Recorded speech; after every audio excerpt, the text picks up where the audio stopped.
We are all going to die one day, and if we have to waste what little time we've got playing video games, they better be the right ones. Today we are looking at Dirty Bomb, a team-based hero shooter that claims to be free to play, but is it worth my time?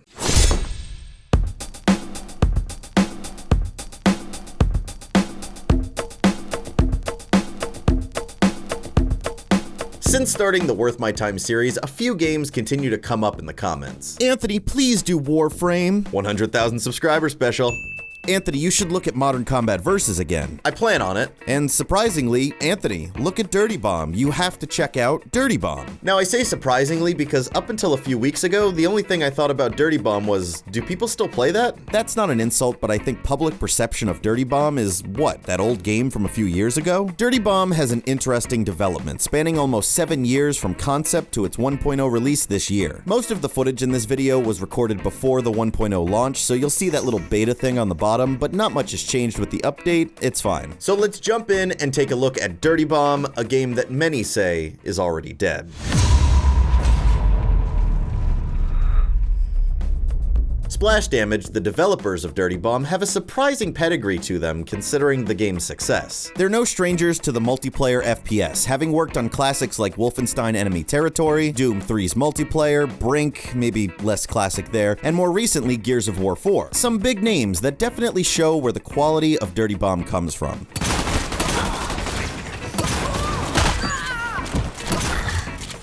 I remember trying Dirty Bomb when it was first released and being intrigued by its premise. The game started its almost 3-year open beta on June 1st, 2015, meaning it started its hero-based, team-based, objective-based design before that craze even started. Games in this style are big now, with things like Overwatch, Rainbow Six Siege, and even similar elements in Call of Duty. I've always remembered Dirty Bomb as an early game in this trend. The game was originally published by Nexon, but in 2017 became owned by its developers, leaving many with hope of it turning around. Since its release, the game has changed and the industry around it has changed. So despite the game's history, is Dirty Bomb worth my time today?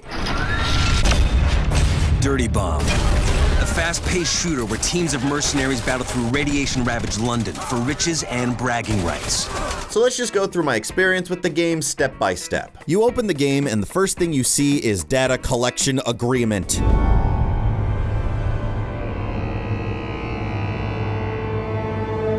Not a big deal unless you're one of those weirdos that thinks the Facebook Messenger is stealing your soul, but a weird first box. After agreeing, an intro plays explaining some of the game's basics. Congratulations, your application has been accepted.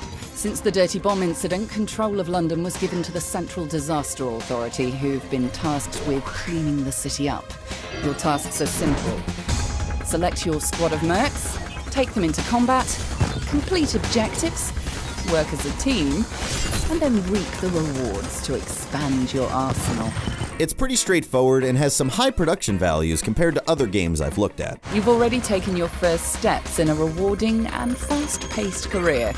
Everything in Dirty Bomb carries that same level of production. Nothing feels free to play, if you know what I mean. You are then put straight into a tutorial mission with a nice cinematic intro. Other characters are walking around, chatting, and using the shooting range before you. Little quips and comments from the voiceover lady sell you on them as characters, and helps players connect with one they might want to play. Oh, we're ahead of schedule. I might get out in time for happy hour. Cheers, babe. I'm right there with you. So you go to the shooting range to get a feeling for the weapons and shoot some dummies. Look, they have hold to aim down sights by default. Finally, someone understands. And they also teach you how to give ammo to your teammates. Next, they really hammer in that this game is all about objectives, like repairing the EV, this armored car thing. Move over, Proxy. This time we'll look at what to do without an objective specialist present. Hey, Proxy, baby, how's it? Repair the bloody EV! Oh. Sorry. One thing I noted in this tutorial is weapons aim isn't really affected by aiming down sights. While it can help you aim like it's supposed to, it doesn't seem to change the gun's accuracy. Perfect. With the tutorial finished, I think I'm ready for my first real game. Finding a game in Dirty Bomb is simple enough, with matchmaking options and a server browser to just pick a game. Unfortunately, you can also see how few people are playing in there, but don't look at that. Okay, my squad's locked in, whatever that means, and oh, here we go. First moment in Dirty Bomb in almost 3 years. Oh. The game does recommend that I go through the assault course before playing, so... To wall jump, jump on a wall and jump again as you hit it. Ladders are slower and leave you more exposed than wall jumps, so look around for alternatives. Now that's good to know. You can wall jump twice, and maps are designed around that kind of basic parkour system. Kinda reminded me of Brink, and now that I know they also developed that, it's clear Splash Damage are fans of fast, fluid movement, and so am I. After the obstacle course, some British guy told me to run through another course as fast as I can. Running through this really helped me understand what the game is going for. Help your team and keep moving. But I'm getting a weird sense of deja vu. You can now check the results on the scoreboard. Make your way to the exit, or give the course another go to improve your score. Okay, is that not exactly what Captain Price said in Call of Duty 4? Climb up the ladder if you want another go. Otherwise, come over to the monitors for a debrief. Must be a British thing? Anyways, with a better idea of what the game wants from me, let's try that whole first match thing again. I want to say here I'll be giving a basic overview of Dirty Bomb, but if you want an in-depth look at the game from someone who clearly loves it, I recommend checking out Rag's Dirty Bomb video. He talks more about the inner workings of the game and his experience over several years. Plus, he's a good boy. Yes, he is. So, go check him out. Anyways, game modes, or game mode, in Dirty Bomb are pretty straightforward. The attacking team has to complete certain objectives, while the defending team has to stop them. What those objectives are depends on the map, but most involve repairing the EV, pushing that EV to a certain point, planting C4 on a certain target to destroy it, and bringing cores from one location to another.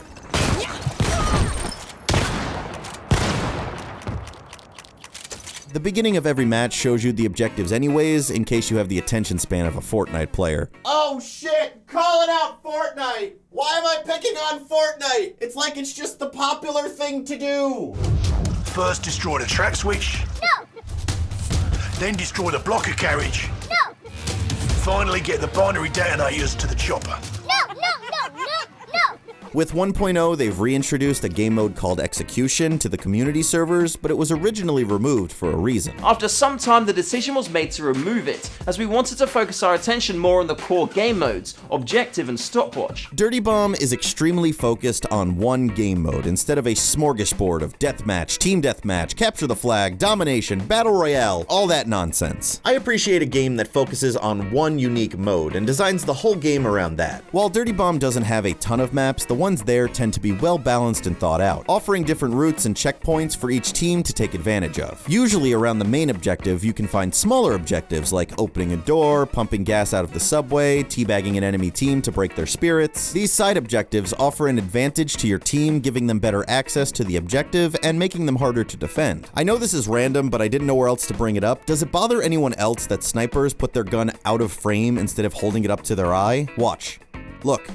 Look at it. If you never noticed that before, sorry to ruin the game, but you're never going to unsee it now, so...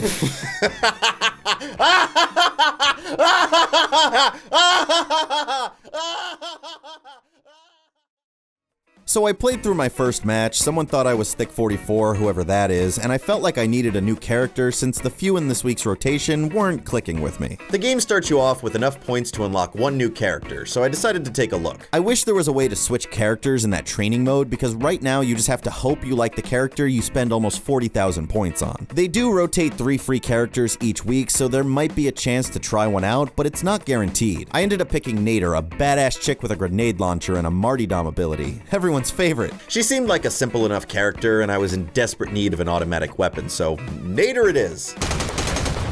I reload. She sounds like a female Ivan Drago. If the EV gets destroyed, it gets destroyed. Imagine if in Creed 2, Drago had a daughter instead. That would be a very different movie. Or maybe the same movie. Equality? I got royalty inside my DNA. Most characters in Dirty Bomb can be broken down into 3 categories. Assault characters who push and defend objectives, medics who keep their team alive, reviving them before they gray out, and engineers who can repair, plant, and defuse faster than everyone else. But this isn't like Battlefield with just one engineer and one medic. Each merc is a unique character with different personalities and abilities. At MercServe, we have a comprehensive roster of talented, uniquely skilled, and unusual combatants. Apparently the game also has a deep background background and lore to it, but I haven't dived in any of that. I have yet to play with all the characters because of how long it takes to unlock them, but for example, Aura is a medic with a healing station and defibrillators to revive down teammates. But another medic, Sparks, has small health packs and a revive gun that works from a distance. These are two wildly different approaches to the medic class, and same goes for the others, with everyone having their place. Nader's grenade launcher covers a wide area and packs a punch against the EV. Stoker has a Molotov for cutting off paths and keeping the enemy away. Rhino can send people running at the sight of his minigun coming around the corner ready to fuck him up! And Kira has a laser from God, like the President in Rick and Morty or Hammer of Dawn in Gears. You pick the reference. Point is, each character has skills for certain situations. But Dirty Bomb lets you pick 3 characters during a match to vary it up, depending on how things are going. If you just can't seem to break through an objective, maybe it's time to try someone else. Together, these 3 kind of make their own character that is you, the player, as many classes are similar despite their quirks. We'll get more into character diversity later, but for now, let's just keep playing. Nader was a good addition once I got used to her, but I had to learn to stop blowing myself up right before getting revived.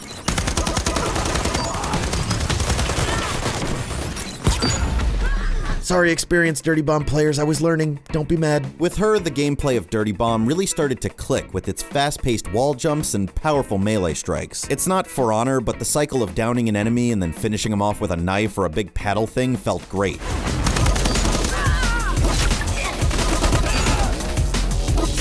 They planted C4 on carriage B. Defuse it.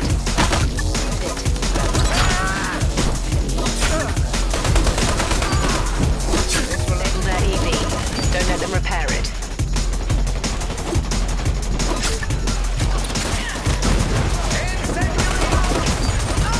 EV disabled. Keep it that way. Relax, you crazy Brits. I know it's a rugby stick, okay? The developers are located in the UK and said they wanted the game's environments to properly represent London instead of just putting a red phone booth over there and calling it a day. We thought a lot of other games who are in London or set some maps in London, you know, they would put like a red phone box somewhere and then call it London, and we didn't find that believable because we live here and we're out and about all the time. I've never been to London, but if the game is anything to go by, it's a colorful place with lots of interesting architecture. Obviously, this game is based on a sci-fi future London, but the general inspiration is clear, making the game's environment stand out compared to many other generic shooters. The game's art style also helps, with everything having a somewhat unique look. The game has aged well because of that, and some moments are impressive, like a train objective crashing into a dome to the next area.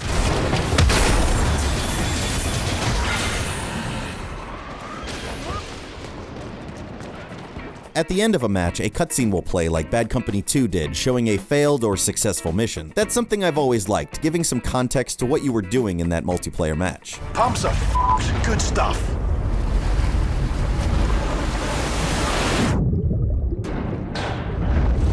It's not the most graphically intensive game, being on the Unreal Engine 3, but with its art style, it still looks crisp and clean. Being able to run on older hardware is a plus since more can play, and also being free makes the barrier of entry very low.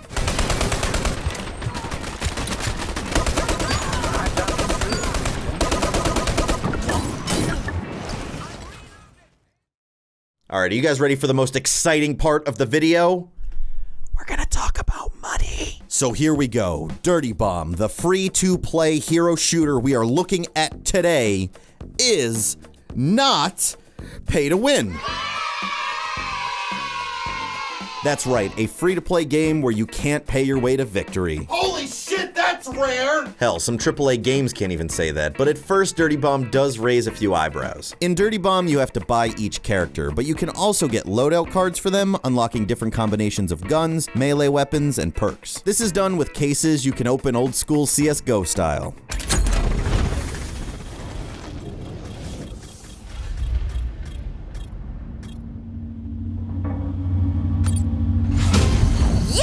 There are cases that give you a better chance of rare loadouts, but in the end, it's still random. At first, this seems sketchy because, oh, you pay more and get the rare perks and weapons, right? No. Again, Rags goes into more detail here, but basically perks are random and don't affect the game that drastically anyways. There's a ton of different perks, or augments as the game calls them, like armor piercing, making bullets do 15% more damage, or chopper with a 15% increase in melee damage. Small changes that don't really make a character overpowered, just slightly better for certain situations. situations. I wanted to be clear about those and also say a rare card doesn't mean you get rare perks. Rare gold or cobalt cards are just fancy colored skins for bragging rights and nothing more. They might have a fancy melee weapon or design, but in the end, they play the same. Now we can talk about these cases being gambling since you can pump real money into them, sure. But from a gameplay perspective, more money doesn't mean more problems for other players. You do have the option to recycle loadouts and make cards for characters you want. Save up enough and you can get the guaranteed rarity you're looking for. Other than loadout cards, the in-game store has some pretty basic stuff. Little cosmetic items like trinkets you can put on your gun to express yourself like an early 2000s teen. The taco is pretty cool and, oh,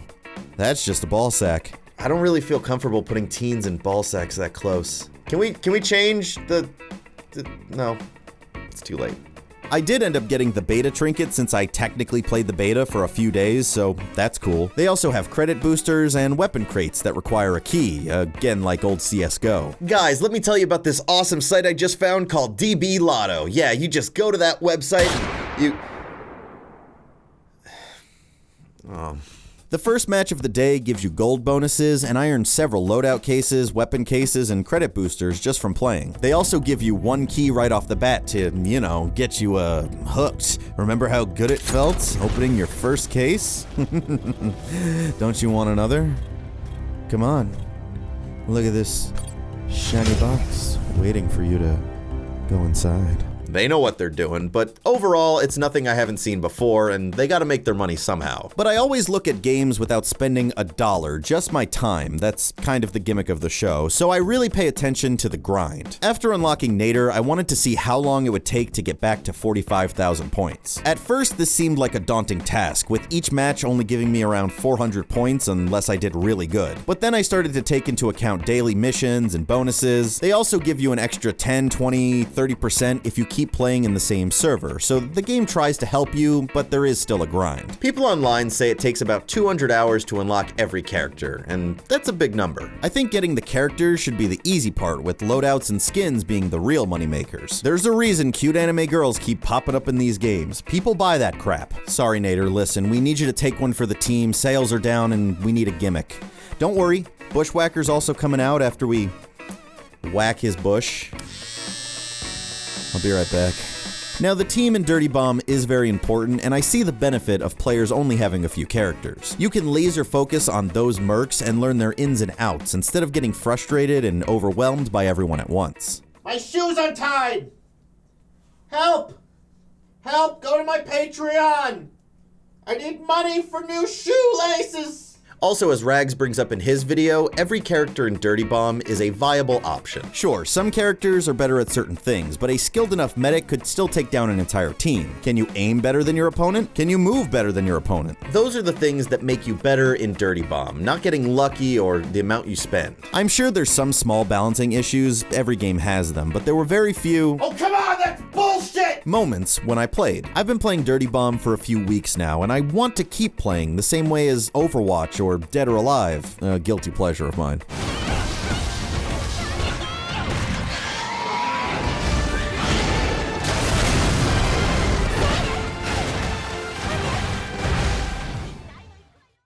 When gameplay alone keeps you coming back, you know a game is doing something right. Now, if I was just looking at the game, then yes, Dirty Bomb is worth my time. But now I have to talk about the game's community, or lack thereof. One question I had the entire time I was playing was why? Why isn't this game more popular? It's a good game, a great game even, so why? Dirty Bomb was a game ahead of its time, entering closed beta before the craze of hero shooters like Overwatch, Paladins, Rainbow Six, and Battleborn. In the gaming landscape of today, you'd expect a game like Dirty Bomb to be popular, and maybe that's the hope pushing this game to release. I've seen dozens of free-to-play games this size launch and shut down before Dirty Bomb even hit 1.0. So good on the developers for supporting this game as long as they have, even with the writing on the wall. Dirty Bomb was previously owned by Nexon, but as I said, is now owned by its developers. I can see them thinking this is their chance, with games like Dirty Bomb being more popular than ever, maybe it can get a second wind. But is it too late for Dirty Bomb? What's standing in its way? First off, Dirty Bomb is unique, but not crazy unique like other successful games in the genre. Rainbow Six is simple, but it has its name explaining what it's going to be, something somewhat realistic and tactical.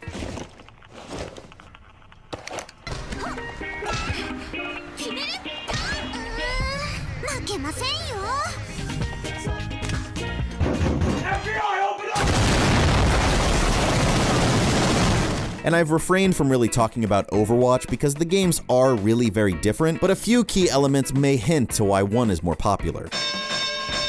Yes, Overwatch has Blizzard backing it, and that meant some guaranteed success regardless. But at a glance, Dirty Bomb doesn't look that different from other free-to-play first-person shooters. In 2015, after almost a decade dominated by Call of Duty and first-person shooters, Dirty Bomb just looked like another game, another fast-paced, run-and-gun, free-to-play shooter like those endless Korean knockoffs. Yes, we know it's different, but that's hard to communicate in an image. People online are thick, and not the fun kind. I'm still shocked by all the don't buy RTX 2080 Ti's because they have low frame rates. So I wouldn't be surprised if people saw a few screenshots and said, eh, and moved on. Overwatch, on the other hand, has a Korean esports star that drives an exploding mech and a genetically modified monkey that lived on the moon. To all agents of Overwatch. That's not right. While that doesn't explain what the game is about, it does tell you the game is different and commands further investigation. Characters in Overwatch also help with its broad appeal. And I'm not talking about that kind of broad appeal. I made a video a while back about how Overwatch takes inspiration from a ton of different games. I mean, look, I got the hat. If Anthony starts buying merch, you know he really likes the game. Soldier 76 is your basic first-person shooter soldier. It's literally in his name. Where Fahara takes clear inspiration from arena shooters like Quake. Point is, the characters in Overwatch provide many different gameplay styles. Chances are you'll find a style that you like in Overwatch where Dirty Bomb really only has one. Yes, some are slower, some are faster, and some have different abilities, but if you don't enjoy the shooting mechanics, you're out of luck. I'm not saying they're bad, but maybe that's just one reason why it appeals to less people. The community that is there is clearly passionate about the game, but there are some consenting opinions about the game and how certain things have been handled. I've only been playing for a few weeks, so I have to take people's word on this stuff. But first is the game's balancing, and not the characters, it's matchmaking. It seems often new players and skilled veterans are put into the same games with no regard for rank or level. I can see Dirty Bomb wanting to mix what little players they have into the same games, but this does lead to frustration for everybody. Experienced players aren't challenged. And more importantly, new players are getting destroyed, frustrated, and then giving up and leaving. I've also seen people claim that Dirty Bomb tried to hide this by not displaying player levels anymore. Hard to tell you're matched with level 100 players if they don't tell you. Number 2 is the game's lack of content. More maps, more guns, more stuff! I understand fans who have been playing for years to want more new content, but that's kind of a double-edged sword. Make more content for a game to bring in new players, but the game doesn't make enough money to justify making that new content. We loved making events, but they were a lot of work for us. The Rogue on Vogue event was always our classic because, you know, it was one of our most successful events. We really enjoyed working on it, but it was a lot of bespoke work, and it was not easy for us to reproduce any of that. The biggest problem that seems to come up on Dirty Bomb's YouTube channel a lot is marketing. Dirty Bomb uploads tons of videos trying to engage with their community, and sometimes it seems like they're trying a little too hard. Dirty Bomb is now officially 1.0. But at least they are reaching out to the community they have. That's good. That being said, the comments on those videos are filled with people begging them to market the game. I plan to release this video the week of 1.0's release, figuring the game would get some publicity around its launch, but that week came and went and no one seemed to care. Usually you'll see an article or two pop up saying, free-to-play game finally released after 20 years, followed by 44 things you'll know from playing The Legend of Zelda Ocarina of Time as a child, and guess these Fortnite skins and we'll tell you if you're a good player or not.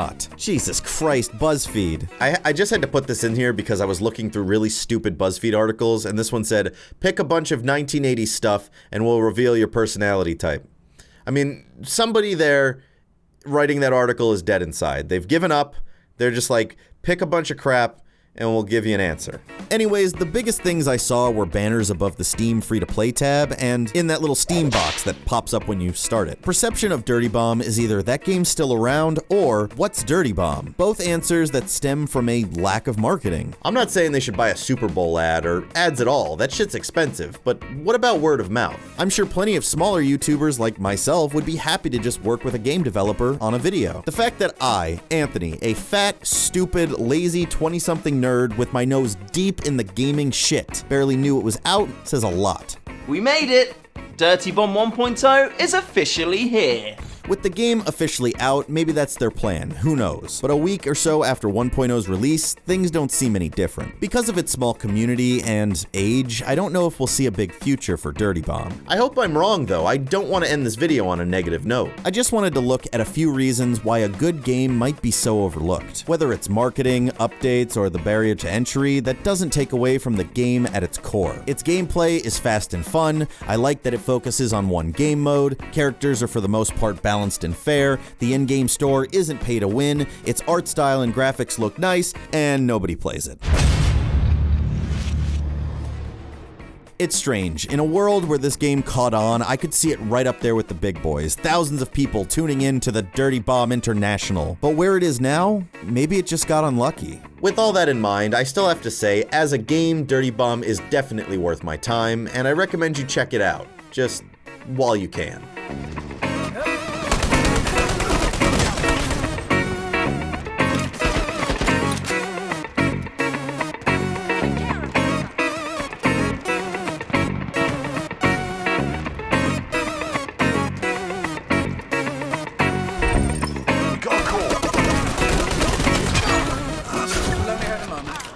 I feel like I've been working on this video for almost 3 weeks. I have, actually. Thank you guys so much for watching. I hope you enjoyed. A lot of people were requesting Dirty Bomb. I hope you're not mad at my outlook on it. Basically boils down to, I think it's a good game, but it might be too far gone. And I don't think I'm the one who has the power to fix that by going like, everybody go play it. So I hope you enjoyed the look at it. I enjoy the game. I'm going to keep playing it. But I got to wrap this up real quick because I'm actually here a day before, or 2 days before a hurricane is about to hit. So I got to get the fuck out of town. I'm recording this shit and then I'm ditching and I'm going to go sit in a hotel and like click on my laptop and try to make this video. So hopefully this came out at a decent time. And hopefully this office here isn't completely flooded. If it is, well, next video is going to be weird. But thank you guys so much for watching. I really appreciate it. If you like this video, hit that like button to support the show. Subscribe to the channel if you're not. And if you want to go above and beyond, please consider supporting me on Patreon. That being said, let's give a special thanks to everyone on Patreon. Names, go!